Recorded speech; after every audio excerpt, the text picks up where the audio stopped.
everyone, it's Louise with Louise Making Art. Welcome to my channel. And what I am trying to do today is fix a problem that I had. I did a pour that you didn't see on a piece of metal.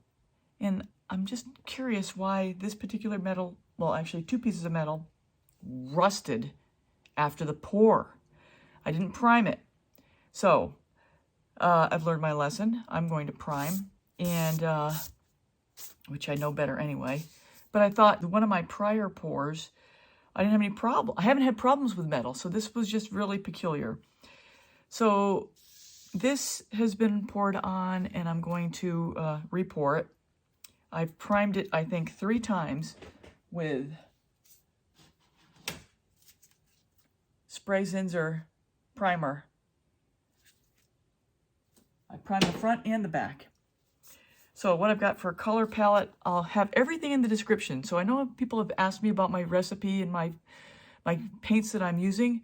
Everything is always in the description. So if you click on the title, a drop down will show, and it'll say, you know, blah-de-da, and then more. Click on the more, and you'll get the more part, the recipes and everything else. So here's the consistency, my usual. So what I've got here is an old recipe with a couple extra colors. I'm using Tailfeather after that mixture color of Amsterdam's bluish green and cerulean blue combination with treasure gold blue quartz variety. And then I've got this color here, TLP, which I have never used before, brand new. This one is called Whitehaven. So I'm going to see how these work together. And I'm going to use my Multi-Pro. And let's just get started.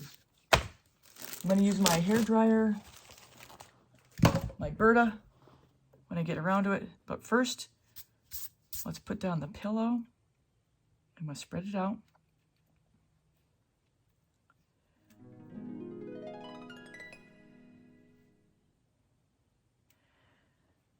Now that's probably enough. I often go too far, actually.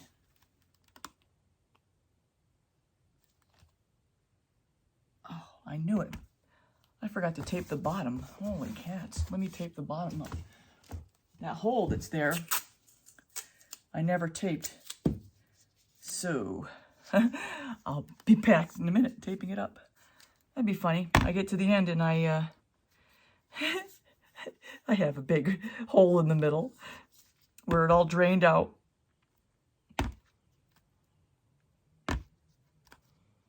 Okay, so let's give it a little bit of spin.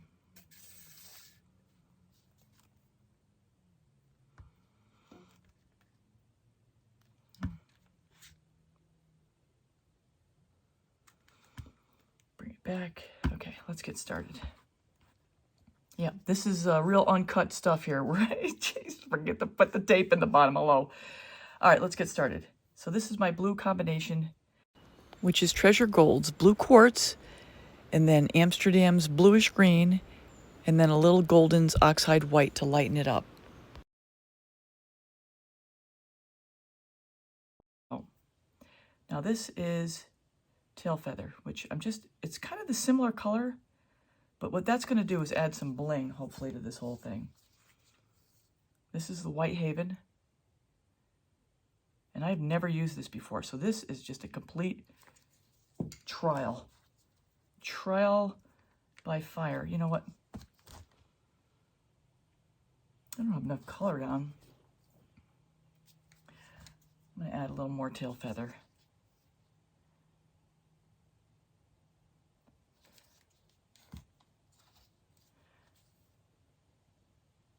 This is my taupe color.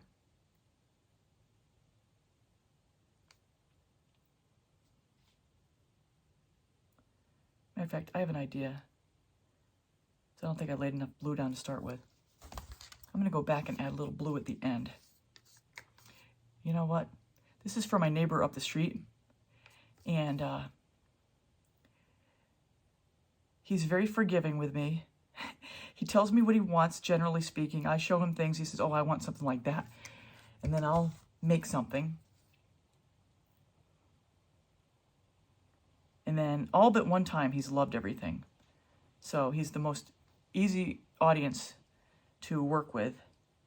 Because he's just glad he's getting some really pretty clock faces. All right, let's go. Add a little more of this, just a little more of this blue. This is not the tail feather, this is the other blue.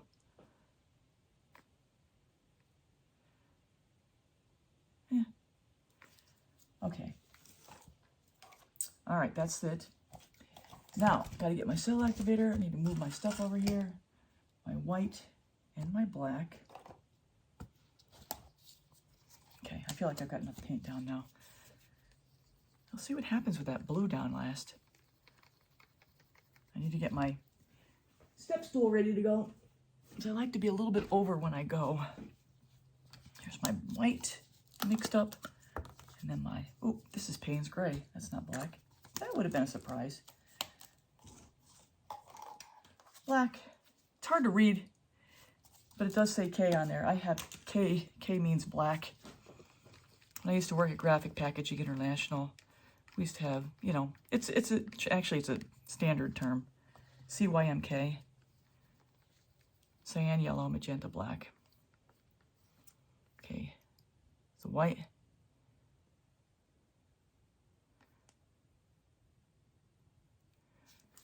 Topped with black.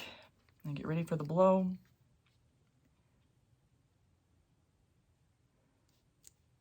All right, here we go. So if you follow me, you know that I like to talk through the blowout, and I'm using the hairdryer here, and I'm just trying to catch the center back of the cell activator so I can push it out in the direction that I'm going in. And without the concentrator, it's rounder, so I have a little wider path to push the cell activator around with. But yeah, you try to aim it toward the center back of where the pool of cell activator is, and then push it out from there. Ooh. Hmm. Hmm.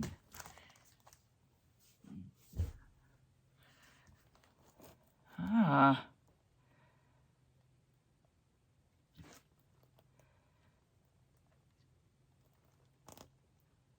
Dang it.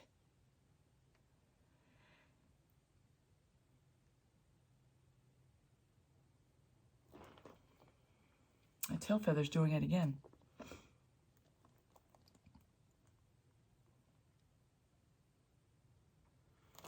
All right, let's just see what we get here. I don't like the way I blew it out. So I'm going to skip ahead some here. Spoiler alert, I do end up pouring over this, but I want you to hear my thought process as I went through it. I'm not sure I like this. I have too much cell activator. The tail feather is making everything dusty again.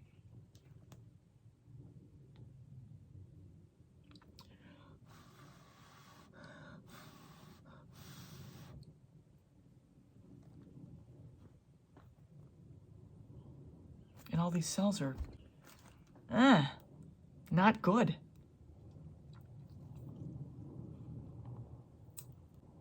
I'm going to re-pour this. So, I am re-pouring. I took the tail feather out of the lineup. I just don't like the way. I cannot get it to not be a dusty look.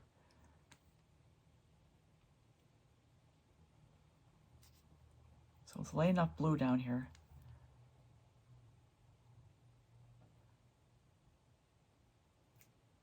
To get the show on the road. All right. I'm going to throw a little of this in there. I love this color. This is one of the TLPs. It's called Tailfeather. I'm just going to put a little bit in there. Hope he likes it. Hope he likes it. This is for my neighbor up the street. He's going to make a clock out of this.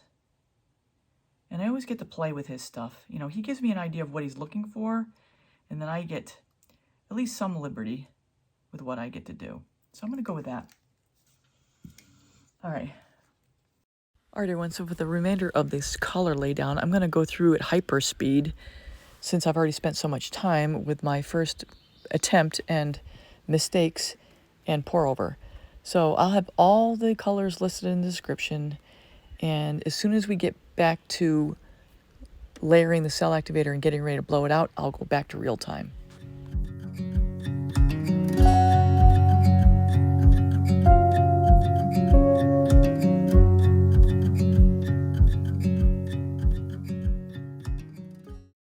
High and cool.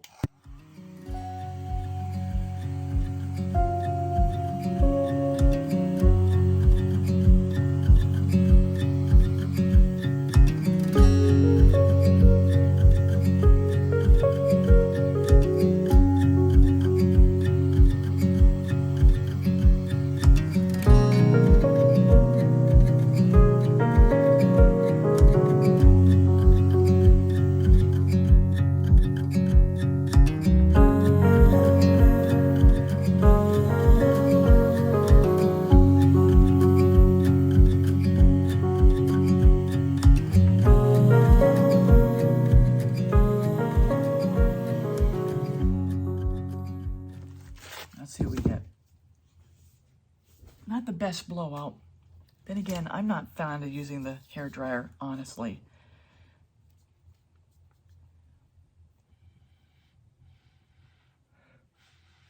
So because, again, I either had too much cell activator or it's just not reacting well enough, I'm going to blow it out, and I'm going to double time through this part, but you can see everything I'm doing. So I kept hearing Garrick Brown from the Fluid Art and Abstract Retreat that we had in April that I went to, and he was always saying, if you have too much cell activator, you've got to take the time and blow it all out. So that's what I'm doing here, just making sure I have it all spread out, even if I have to lose some cells in the process.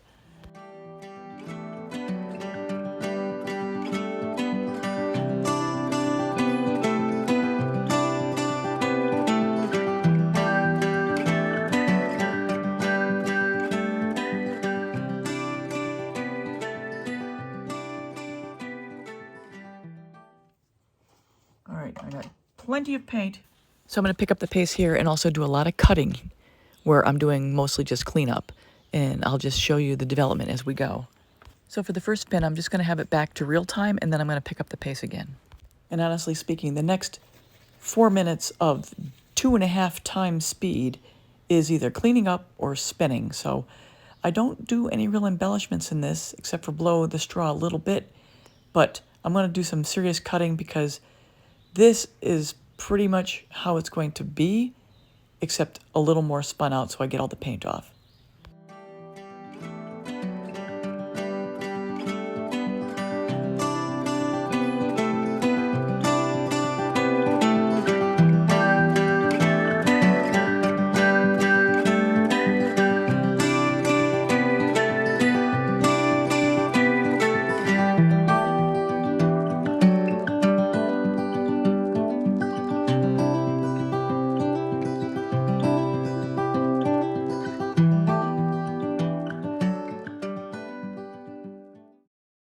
So I'm cheating the round in that direction so I get the weight of the paint to hopefully push off more in that direction.